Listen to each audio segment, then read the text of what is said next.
আমার প্রিয় দেশবাসী, নমস্কার। গত সপ্তাহে আমরা এমন এক সাফল্য অর্জন করলাম যা আমাদের সবাইকে গর্বিত করেছে।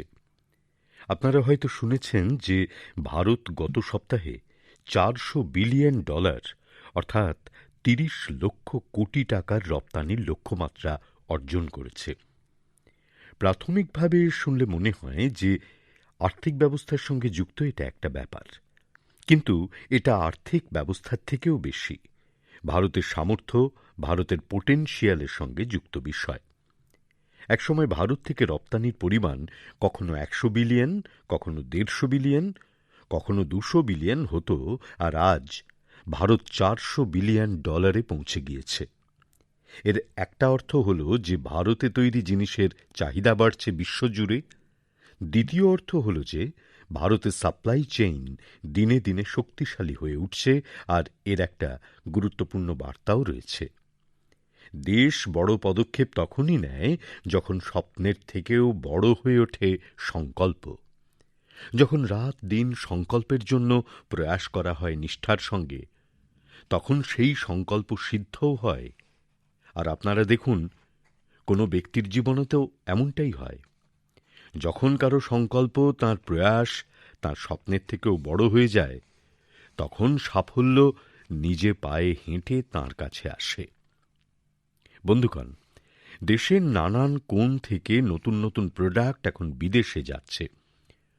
অসমের হাইলাকান্দির লেদার প্রোডাক্ট হোক, বা উসমানাবাদের হ্যান্ডলুম প্রোডাক্ট, বিজাপুরের ফল সবজি হোক, বা চন্দৌলির ব্ল্যাক রাইস, সবকিছুর রপ্তানি বাড়ছে।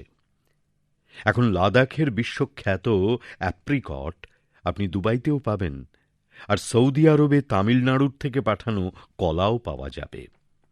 এখন সবথেকে বড় কথা হলো যে নতুন নতুন প্রোডাক্ট নতুন নতুন দেশে পাঠানো হচ্ছে। যেমন হিমাচল, উত্তরাখণ্ডে উৎপন্ন মিলেট জাতীয় মোটা দানার শস্যের প্রথম কিস্তি ডেনমার্কে রপ্তানি করা হয়েছে। অন্ধ্রপ্রদেশের কৃষ্ণা আর চিত্তুর জেলার বঙ্গনপল্লী আর সুবর্ণরেখা আম দক্ষিণ কোরিয়ায় রপ্তানি করা হয়েছে। ত্রিপুরা থেকে তাজা কাঁঠাল বায়ুপথে লন্ডনে রপ্তানি করা হয়েছে। আরও কি, প্রথমবার নাগাল্যান্ডের রাজা লঙ্কা লন্ডনে পাঠানো হয়েছে। এইভাবেই ভালিয়া গমের প্রথম কিস্তি গুজরাত থেকে কেনিয়া আর শ্রীলঙ্কায় রপ্তানি করা হয়েছে। অর্থাৎ এখন আপনি অন্য দেশে গেলে আগের থেকে অনেক বেশি মেড ইন ইন্ডিয়া প্রোডাক্ট চোখে পড়বে। বন্ধুগণ, এই তালিকা অনেক লম্বা, আর যত লম্বা এই তালিকা ততটাই বড় মেক ইন ইন্ডিয়ার শক্তি, ততটাই বিরাট ভারতের সামর্থ্য। আর সামর্থ্যের ভিত্তি আমাদের কৃষক, আমাদের কারিগর, আমাদের তন্তুবায় শিল্পী, আমাদের ইঞ্জিনিয়ার, আমাদের ক্ষুদ্র ব্যবসায়ী, আমাদের এমএসএমই সেক্টর, বিভিন্ন পেশার অনেক মানুষ। এরা সব এর সত্যিকারের শক্তি। এদের পরিশ্রমেই $400 বিলিয়ন রপ্তানির লক্ষ্যমাত্রা অর্জন করা সম্ভব হয়েছে। আর আমি খুশি যে ভারতের মানুষের এই সামর্থ্য বিশ্বের কোনায় কোনায় নতুন বাজারে পৌঁছচ্ছে। যখন এক একজন ভারতবাসী লোকালের জন্য ভোকাল হন, তখন লোকালের গ্লোবাল হতে দেরি হয় না। আসুন, লোকালকে গ্লোবাল বানাই, আর আমাদের উৎপাদিত বস্তুর খ্যাতি আরও বাড়াই।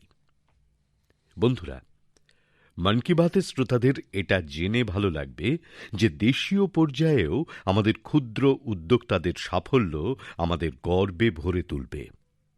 আজ আমাদের ক্ষুদ্র উদ্যোক্তারা সরকারি স্তরে ক্রয়ের জন্য গভর্নমেন্ট মার্কেট প্লেস অর্থাৎ জেমের বড় অংশীদার।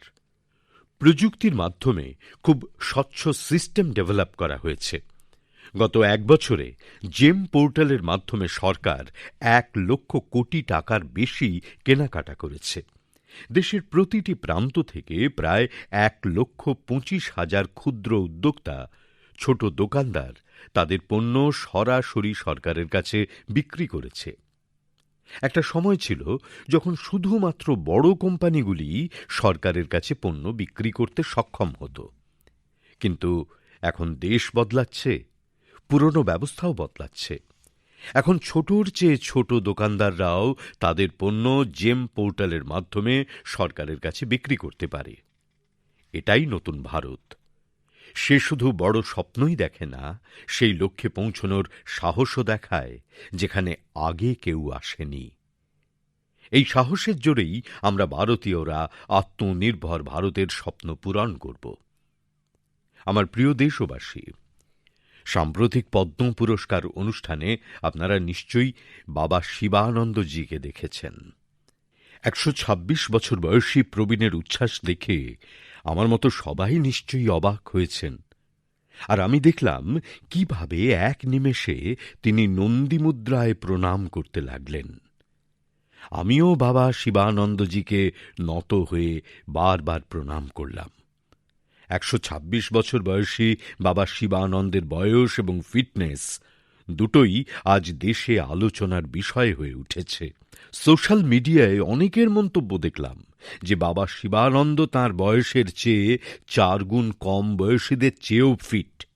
সত্যি, বাবা শিবানন্দের জীবন আমাদের সকলকে অনুপ্রাণিত করে। আমি তাঁর দীর্ঘায়ু কামনা করছি। ওঁর মধ্যে যোগ ব্যায়ামের প্রতি একটা আলাদা আবেগ আছে এবং তিনি খুব স্বাস্থ্যকর জীবন যাপন করেন। জীবেম শরদঃ শতম। আমাদের সংস্কৃতিতে সকলকে সুস্থ জীবন সহ শতায়ু হওয়ার শুভ কামনা প্রদান করা হয়। আমরা ৭ই এপ্রিল বিশ্ব স্বাস্থ্য দিবস পালন করব। আজ সমগ্র বিশ্বে স্বাস্থ্য নিয়ে ভারতীয় চিন্তাধারা, সেটা যোগ হোক অথবা আয়ুর্বেদ, সবকিছুর প্রতি আগ্রহ বেড়ে যাচ্ছে। আপনারা দেখেছেন যে গত সপ্তাহে কাতারে একটি যোগ অনুশীলনের কর্মশালা আয়োজন করা হয়েছিল। এতে ১১৪টি দেশের নাগরিকেরা অংশগ্রহণ করে নতুন ওয়ার্ল্ড রেকর্ড তৈরি করেছেন। এভাবেই আয়ুষ ইন্ডাস্ট্রির বিপণন ক্রমাগত বেড়েই চলেছে। ৬ বছর আগে আয়ুর্বেদের সঙ্গে যুক্ত ওষুধের বাজার ২২,০০০ কোটির কাছাকাছি ছিল। এখন আয়ুষ ম্যানুফ্যাকচারিং ইন্ডাস্ট্রি প্রায় ১,৪০,০০০ কোটির কাছাকাছি পৌঁছে গেছে, অর্থাৎ এই ক্ষেত্রে সম্ভাবনা অনবরত বেড়ে চলেছে। স্টার্ট আপ ওয়ার্ল্ডেও আয়ুষ আগ্রহের বিষয় হয়ে উঠেছে। বন্ধুরা, হেলথ সেক্টরের অন্য স্টার্ট আপস সম্বন্ধে তো আমি আগেও অনেকবার কথা বলেছি, কিন্তু এইবার আয়ুষ স্টার্ট আপস নিয়ে আপনাদের সঙ্গে বিশেষভাবে কথা বলবো। একটা স্টার্ট আপ রয়েছে যার নাম কাপিভা। এই নামের মধ্যেই এর অর্থ লুকিয়ে রয়েছে। কে এ এর অর্থ কফ, পি আই এর অর্থ পিত্ত এবং ভি এ এর অর্থ বাত। এই স্টার্ট আপ আমাদের ঐতিহ্য অনুযায়ী হেলদি ইটিং হ্যাবিট বিষয়ে নির্মিত। আরেকটি স্টার্ট আপ নিরোগ স্ট্রিট রয়েছে। আয়ুর্বেদ হেলথ কেয়ার ইকোসিস্টেমের এক আশ্চর্য কনসেপ্ট। এর টেকনোলজি ড্রিভেন প্ল্যাটফর্ম সারা পৃথিবীর আয়ুর্বেদ ডাক্তারদের সরাসরি সাধারণ মানুষদের সঙ্গে যুক্ত করে। ৫০,০০০-এরও বেশি প্র্যাকটিশনার্স এর সঙ্গে যুক্ত। এমনই আত্রেয় ইনোভেশন একটি health care technology start up, যা হলিস্টিক ওয়েলনেসের ক্ষেত্রে কাজ করছে। ইক্সোরিয়েল কেবলমাত্র অশ্বগন্ধা প্রয়োগ নিয়েই সচেতনতা বৃদ্ধি করেনি, বরং টপ কোয়ালিটি প্রোডাকশন প্রসেস বিষয়েও বড় মাত্রা যোগ করেছে। কিউরে ভেদা ও শেকড় বাকড়ের আধুনিক প্রয়োগ এবং এ বিষয়ে ঐতিহ্য ও জ্ঞানের সমন্বয়ে হলিস্টিক লাইফ নিয়ে ডায়েটারি সাপ্লিমেন্টসের নির্মাণ করেছে। বন্ধুরা, আমি মাত্র কয়েকটি নাম উল্লেখ করলাম। এই লিস্ট আসলে অনেক লম্বা। এ ভারতের তরুণ উদ্যম এবং ভারতে তৈরি নতুন সম্ভাবনার প্রতীক। আমার হেলথ সেক্টরের স্টার্ট আপ, বিশেষত আয়ুষ স্টার্ট আপসের কাছে একটা অনুরোধ রয়েছে। আপনারা অনলাইনে যে কোনো পোর্টাল তৈরি করুন, যা কিছু কন্টেন্ট ক্রিয়েট করুন, তা রাষ্ট্রসংঘের মান্যতাপ্রাপ্ত সবকটি ভাষায় তৈরি করার চেষ্টা করুন। বিশ্বে এমন বহু দেশ রয়েছে যেখানে না ইংরেজি বিশেষভাবে বলা হয় আর না কেউ বিশেষভাবে বোঝে। সেই সব দেশের কথা মাথায় রেখে আপনারা তথ্যের প্রচার প্রসার করুন। আমার বিশ্বাস, ভারতের আয়ুষ স্টার্টআপসের উন্নত কোয়ালিটির প্রোডাক্টস খুব শীঘ্রই বিশ্বে ছড়িয়ে পড়বে। বন্ধুরা, স্বাস্থ্যের সঙ্গে স্বচ্ছতার সোজাসুজি সম্পর্ক রয়েছে। মন কি বাতে আমরা সবসময় স্বচ্ছতায় আগ্রহীদের বিভিন্ন প্রচেষ্টা সম্পর্কে বলি। এমনই একজন স্বচ্ছতায় আগ্রহী হলেন চন্দ্রকিশোর পাতিলজি। উনি মহারাষ্ট্রের নাসিকে থাকেন। চন্দ্রকিশোরজি স্বচ্ছতা সম্পর্কে দৃঢ় সংকল্পবদ্ধ। তিনি গোদাবরী নদীর তীরে দাঁড়িয়ে জনসাধারণকে নদীতে আবর্জনা না ফেলতে উদ্বুদ্ধ করেন। যদি কাউকে আবর্জনা ফেলতে দেখেন তৎক্ষণাৎ তাকে বারণ করেন। এই কাজে চন্দ্রকিশোরজি নিজের অনেক সময় ব্যয় করেন। বিকেল অবধি তাঁর কাছে স্তূপাকৃত আবর্জনা জমা হয়ে যায়, যা সবাই নদীর জলে ফেলার জন্য এনেছিল। চন্দ্রকিশোরজির এই প্রচেষ্টা সচেতনতা বৃদ্ধি করে এবং অনুপ্রেরণাও যোগায়। এইরকম আরও একজন স্বচ্ছতায় আগ্রহী উড়িষ্যার পুরীর রাহুল মহারানা। রাহুল প্রতি রবিবার সকাল সকাল পুরীতে তীর্থক্ষেত্র ঘুরে ঘুরে প্লাস্টিকের আবর্জনা পরিষ্কার করেন। উনি এখনো পর্যন্ত কয়েকশো কিলো প্লাস্টিকের আবর্জনা ও জঞ্জাল পরিষ্কার করেছেন। পুরীর রাহুল হোক বা নাসিকের চন্দ্রকিশোর, এরা সবাই আমাদের অনেক কিছু শেখান। নাগরিক হওয়ার দরুন আমরা আমাদের কর্তব্য পালন করি, তা সে স্বচ্ছতা হোক, পুষ্টি হোক বা টিকাকরণ, এই সকল প্রয়াস আমাদের সুস্থ রাখতে সাহায্য করে। আমার প্রিয় দেশবাসী, এবারে বলবো কেরালার মুপত্তম শ্রী নারায়ণানন্দজির কথা। তিনি এক প্রজেক্ট শুরু করেছেন যার নাম pots for water of life. আপনি যখন এই প্রজেক্ট সম্পর্কে জানবেন তখন ভাববেন কি অসাধারণ এই কাজ। বন্ধুরা, গ্রীষ্মকালে পশু পাখিরা যাতে পানীয় জলের অভাবে কষ্ট না পায়, সেজন্য মুপট্টম শ্রী নারায়ণনজি মাটির পাত্র বিলি করার কাজ করে চলেছেন। গরমে তিনি পশু পাখিদের এই কষ্ট দেখে উদ্বিগ্ন হয়ে উঠতেন। তখন তিনি ভাবলেন, কেমন হয় যদি নিজেই মাটির পাত্র বিলি করা শুরু করেন। তাহলে অন্তত অন্যদের জন্য শুধু সেই পাত্রগুলোয় কেবল জল ভরার কাজটি পড়ে থাকে। আপনারা শুনলে অবাক হয়ে যাবেন, নারায়ণনজি যত মাটির পাত্র বণ্টন করেছেন তার সংখ্যা ১ লক্ষের গণ্ডি পার করতে চলেছে। তার এই অভিযানে ১ লক্ষতম পাত্রটি তিনি গান্ধীজি স্থাপিত সবরমতী আশ্রমে প্রদান করবেন। ঠিক এই সময় যখন গ্রীষ্মের পদধ্বনি শোনা যাচ্ছে, তখন নারায়ণনজির এই কাজ আমাদের সকলকে নিশ্চয়ই অনুপ্রাণিত করবে এবং আমরাও এই গ্রীষ্মে পশু পাখি বন্ধুদের জন্য জলের ব্যবস্থা করব। বন্ধুরা, আমি মন কি বাত অনুষ্ঠানের শ্রোতাদেরও অনুরোধ করব, আমরা যেন সেই প্রতিজ্ঞা অবশ্যই পালন করি। পানীয় জলের প্রতিটি বিন্দু সংরক্ষণের জন্য আমরা যা কিছু করতে পারি তা যেন অবশ্যই করি। তাছাড়া জলের রিসাইক্লিং, এই বিষয়েও আমাদের সমান গুরুত্ব দিতে হবে। গৃহস্থালির ব্যবহার করা জল ধোয়ার কাজে এবং গার্ডেনিংয়ের কাজে পুনরায় ব্যবহার করা উচিত। সামান্য চেষ্টা করলেই আপনি আপনার বাড়িতেই এমন ব্যবস্থা করে নিতে পারবেন। রহিমদাসজি বহু যুগ আগে হয়তো সেই উদ্দেশ্যেই বলে গিয়েছিলেন, রহিমান পানি রাখিয়ে বিন পানি সব শুন। অর্থাৎ এই বলে রহিমজি জলের মাহাত্ম্য বোঝাতে চেয়েছিলেন, কারণ জল ছাড়া সবকিছুই বৃথা। জল সংরক্ষণের এই কাজে আমি ছোট্ট বন্ধুদের কাছে অনেক বেশি প্রত্যাশা করি। স্বচ্ছতাকে যেভাবে আমাদের ছোট্ট ছোট্ট বন্ধুরা জন আন্দোলনে পরিণত করেছে, ঠিক সেইভাবেই ওয়াটার ওয়ারিয়র হয়ে তারা জল সংরক্ষণেও সহায়তা করতে পারে। বন্ধুরা, চিরকালই আমাদের দেশে পানীয় জলের সংরক্ষণ ও জলের উৎসগুলির সুরক্ষা করা আমাদের সামাজিকতার একটা অংশ। আমি আনন্দিত যে আমাদের দেশে অনেকেই ওয়াটার কনজারভেশনকে লাইফ মিশন করে নিয়েছেন। যেমন চেন্নাইয়ের এক বন্ধু অরুণ কৃষ্ণমূর্তিজি। অরুণজি তাঁর এলাকায় পুকুর ও দিঘিগুলি পরিষ্কার রাখার কাজ করে চলেছেন।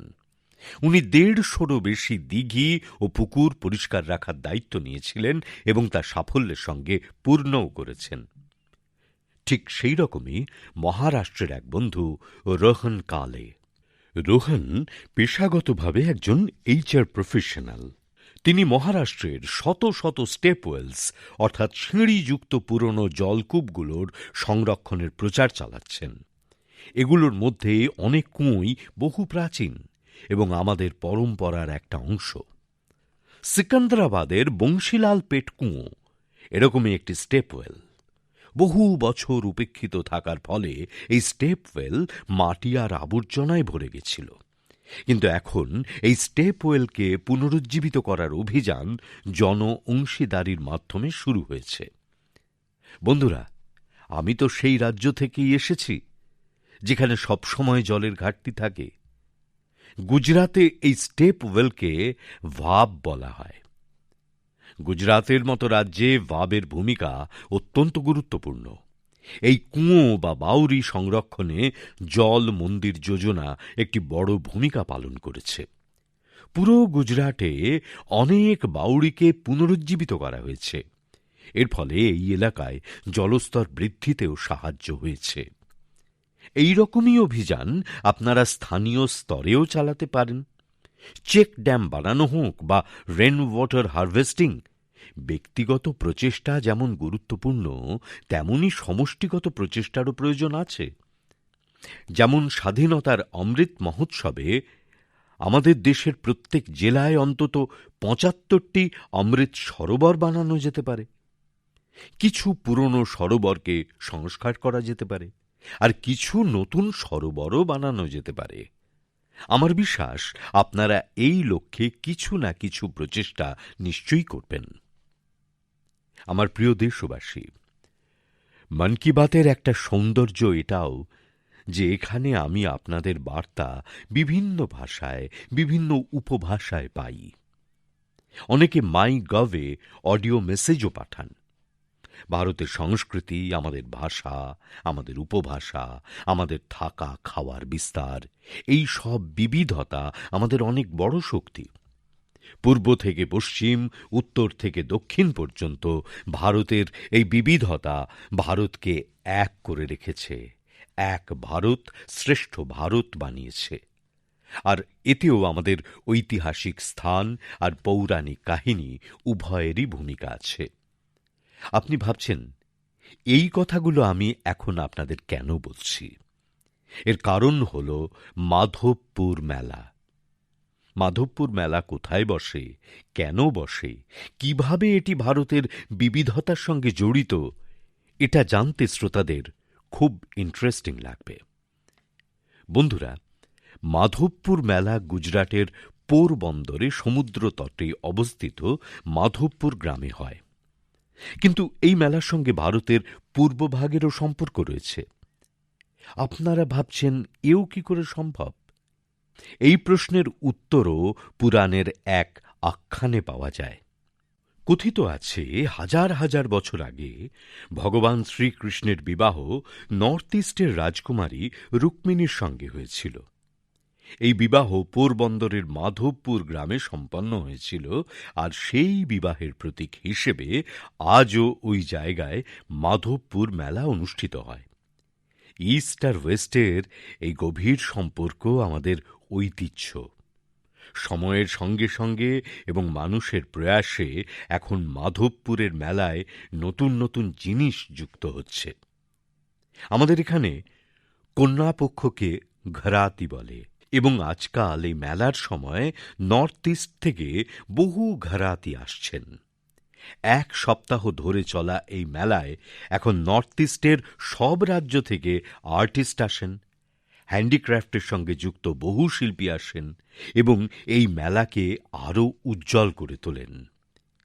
এক সপ্তাহ ধরে চলা এই মাধবপুর মেলায় পশ্চিম ও পূর্বের সংস্কৃতির অপূর্ব মেলবন্ধন ঘটে এবং এক ভারত শ্রেষ্ঠ ভারতের এক অপরূপ নিদর্শন হয়ে ওঠে এই মেলা। আমি আপনাদের কাছে অনুরোধ করছি, এই মেলার সম্বন্ধে পড়ুন ও জানুন। আমার প্রিয় দেশবাসী, দেশে চলা আজাদী কি অমৃত মহোৎসব জনসাধারণের অংশীদারির সুন্দর নিদর্শন হয়ে উঠছে। কিছুদিন আগে ২৩শে মার্চ শহীদ দিবসের দিন দেশের ভিন্ন ভিন্ন অংশে বহু অনুষ্ঠান হয়। আমাদের দেশ স্বাধীনতার নায়ক নায়িকাদের শ্রদ্ধাপূর্বক স্মরণ করে ওই দিনে। ওই দিনই কলকাতার ভিক্টোরিয়া মেমোরিয়ালের বিপ্লবী ভারত গ্যালারি জনসাধারণের জন্য উৎসর্গ করার সুযোগ হয় আমার। ভারতের বীর বিপ্লবীদের প্রতি শ্রদ্ধা অর্পণের জন্য সৃষ্ট এটি একটি বিশেষ গ্যালারি। সময় পেলে অবশ্যই এই গ্যালারিটি দেখতে যাবেন আপনারা। বন্ধুরা, এপ্রিল মাসে আমরা দুজন বিখ্যাত মানুষের জন্মবার্ষিকী পালন করব। এঁরা দুজনেই ভারতীয় সমাজের ওপর গভীর প্রভাব ফেলেছিলেন। এই দুজন মহতী হলেন মহাত্মা ফুলে এবং বাবা সাহেব আম্বেদকর। মহাত্মা ফুলের জন্মজয়ন্তী ১১ই এপ্রিল এবং বাবা সাহেবের জন্মজয়ন্তী আমরা ১৪ই এপ্রিল পালন করব। এই দুই মহাপুরুষ ভেদাভেদ এবং বৈষম্যের বিরুদ্ধে বিশাল সংগ্রাম করেন। মহাত্মা ফুলে ওই সময়ে মেয়েদের জন্য স্কুল খোলেন, কন্যা শিশু হত্যার বিরুদ্ধাচরণ করেন। তিনি জলসংকট থেকে মুক্তি দেওয়ার জন্য বড় অভিযান চালান। বন্ধুগণ, মহাত্মা ফুলের বিষয়ে আলোচনার সময় সাবিত্রীবাই ফুলের উল্লেখ করাও জরুরি। সাবিত্রীবাই ফুলে বিভিন্ন সামাজিক সংস্থান নির্মাণে বড় ভূমিকা পালন করেছিলেন। একজন শিক্ষিকা এবং একজন সমাজ সংস্কারক রূপে উনি সমাজের জাগরণ সৃষ্টি করেছিলেন এবং সাহসও জুগিয়েছিলেন। দুজনে মিলে সত্যশোধক সমাজের প্রতিষ্ঠা করেন, মানুষের ক্ষমতায়নের চেষ্টাও করেন। আমরা বাবা সাহেব আম্বেদকরের কাজেও মহাত্মা ফুলের প্রভাব পরিষ্কার দেখতে পাই। উনি বলতেন, কোনো সমাজের বিকাশের মূল্যায়ন সেই সমাজের মহিলাদের অবস্থা দেখে বোঝা যায়। মহাত্মা ফুলে, সাবিত্রীবাই ফুলে, বাবা সাহেব আম্বেদকরের জীবন থেকে প্রেরণা নিয়ে আমি প্রত্যেক মাতা পিতা অভিভাবকদের অনুরোধ করছি যে তাঁরা যেন মেয়েদের অবশ্যই শিক্ষিত করেন। মেয়েদের স্কুলে ভর্তি করানোর সংখ্যা আরও বৃদ্ধি করানোর জন্য কিছুদিন আগেই কন্যা শিক্ষা প্রবেশ উৎসব শুরু করা হয়েছে। যে মেয়ের পড়াশুনো কোনো কারণে মাঝপথে বন্ধ হয়ে গেছে, তাদের দ্বিতীয়বার স্কুলে ভর্তি করানোর ওপর ফোকাস করা হচ্ছে। বন্ধুরা, এটা আমাদের সকলের জন্য সৌভাগ্যের কথা যে বাবা সাহেবের সঙ্গে জুড়ে থাকা ৫টি তীর্থস্থানের জন্য কাজ করার সুযোগ পাওয়া গেছে। ওঁর জন্মস্থান মহু হোক, মুম্বাইতে চৈত্যভূমি হোক, লন্ডনে ওঁর বাড়ি হোক, নাগপুরে দীক্ষাভূমি হোক বা দিল্লিতে মহাপরিনির্বাণ স্থল, আমার সব স্থানগুলিতে, সব তীর্থস্থানগুলিতে যাওয়ার সৌভাগ্য হয়েছে। আমি মন কি বাতের শ্রোতাদের কাছে অনুরোধ করব যে তাঁরা যেন মহাত্মা ফুলে, সাবিত্রীবাই ফুলে, বাবা সাহেব আম্বেদকরের সঙ্গে জুড়ে থাকা সব কটি জায়গা দর্শন করেন। আপনারা সেখানে অনেক কিছু শেখার বিষয় পাবেন। আমার প্রিয় দেশবাসী, মন কি বাত অনুষ্ঠানে এইবারেও অনেক বিষয়ে কথা বললাম। আগামী মাসে অনেক উৎসব আসছে। কিছুদিন বাদেই নবরাত্রি আসছে। নবরাত্রিতে আমরা ব্রত উপবাস, শক্তির আরাধনা করি, শক্তির পূজা করি। অর্থাৎ আমাদের সংস্কার আমাদের আনন্দ করতে শেখায়, আবার আমাদের সংযমও শেখায়।